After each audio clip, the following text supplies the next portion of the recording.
కవిత మరికొద్ది సేపట్లో జాగృతి కార్యాలయం దగ్గర నుంచి బయలుదేరబోతున్న నేపథ్యంలో ఈ ప్రార్థనలు జరుగుతున్నాయి, సర్వమత ప్రార్థనలు జరుగుతున్నాయి.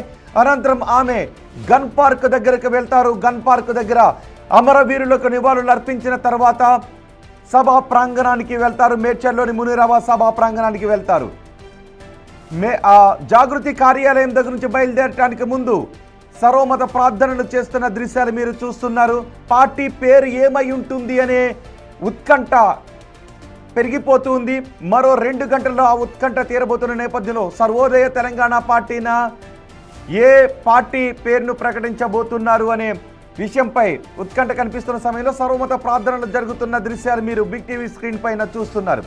ఉద్యమ నాయకురాలిగా కవిత ఎన్నో పోరాటాలు చేశారు. తెలంగాణ కోసం జరిపిన పోరాటంలో కవిత పాత్ర చాలా కీలకంగా ఉంటుంది.